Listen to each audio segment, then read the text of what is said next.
মুদিখানার দোকানে ভয়াবহ আগুন। ঘটনাটি ঘটেছে হাওড়া আন্দুল রোডের নিমতলা মোড়ে। মঙ্গলবার গভীর রাতে আগুন লাগে। ঘটনাস্থলে আসে দমকলের 3টি ইঞ্জিন।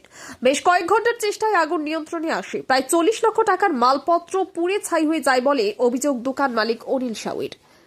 তিনি জানান, রাতে তার কাছে খবর আসে দোকানে আগুন লেগেছে। তৎক্ষণাৎ বাবা ও ছেলে বিনোদ সাউকে সঙ্গে নিয়ে তিনি রানীহাটির বাড়ি থেকে দোকানে চলে আসেন। এসে দেখেন তখন দাউ দাউ করে দোকান জ্বলছে। দমকলের গাড়ি আসার আগেই কার্যত পুরো দোকান ঘর আগুনে গ্রাস করে চলে যায়। আগুন লাগার সঠিক কারণ জানা না গেলেও দমকলের অনুমান শর্ট সার্কিট থেকেই আগুন লাগতে পারে। ওই দোকানে অগ্নি নির্বাপক কোনো ব্যবস্থা ছিল না। সাকরাইল থানার পুলিশ ঘটনার তদন্তে নেমেছে।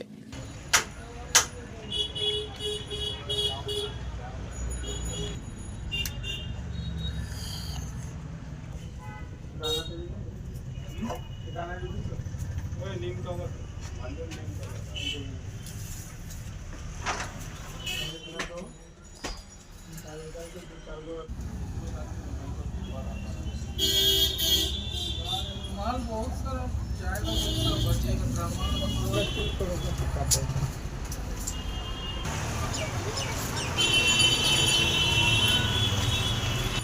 Nimtala Andul road, Nimtala bus stand Andul road. কি হয়েছে আপনার দোকানে? আমার দোকানে আগুন লেগেছে। আমি খবর পেয়েছি 12:15 খবর পেয়েছি। রানিয়াটিকে আসতে আধা ঘন্টা লেগেছে।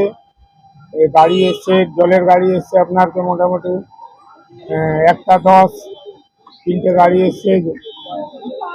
দোকানগুলো বাঁচিয়েছে, সামনে দোকানগুলো বেঁচে গেছে, আর এগুলো পুরো জ্বলে গেছে। মোটামুটি আপনার দোকানটাই পুড়েছে? আমার দোকানটা জ্বলেছে পুরোটা। হ্যাঁ, কারো ক্ষতি হয় না, খালি দোকানটা চলেছে। আর পাবো মাল 47 লাখ টাকার মধ্যে। কিসের দোকান আপনার? মুদিখানা দোকান। আপনি কি একটু থানায় কোনো অভিযোগ করেছেন? না, থানাওয়ালা লোক এসেছিল এখানে, পুরো ভর্তি থানাওয়ালা লোক ছিল। কি বললো মুনা বললো কালকে না পরশু, কালকে শিবপুরে বললো কালকে যাবো শিবপুর। শিবপুরে 12 তারিখে শিবপুর দেখেছে, বলে ফেয়ার এই করে দেবো, ফেয়ারের কাগজ দেবো। আপনি কি লোন ব্যবসা দিয়ে করছেন নাকি? হ্যাঁ, লোন ব্যবসা আছে, লোন ব্যবসা ছিল। আপনি জেনে করেছেন? হ্যাঁ, লোন ব্যবসা আছে। কি করে করবেন? হ্যাঁ, কি করে করবেন?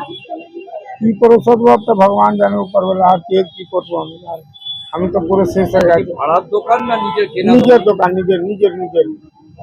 নাম বিনোদ সাউ। আপনি কি হন? আমি অনিল স্যার বাবা হয়, মানে দোকানের কি হয়? মালিক? দোকানের মালিক। অনেক বছর ধরে আমার পছন্দের গয়না সঞ্চয় করেছি। এবার দেব আমার প্রিয় মানুষ। মা, it's yours. Now it is yours. আমার পছন্দের গয়না আজ থেকে সোহাগ, pure and precious, Orient Jewellers. যদি এখনও আমাদের খবরের দর্পণ চ্যানেলটি সাবস্ক্রাইব না করে থাকেন তাহলে এখনই সাবস্ক্রাইব করুন, সঙ্গে বেল বাটনটি ক্লিক করুন আর পেয়ে যান সব খবরের দ্রুত ভিডিও আপডেট।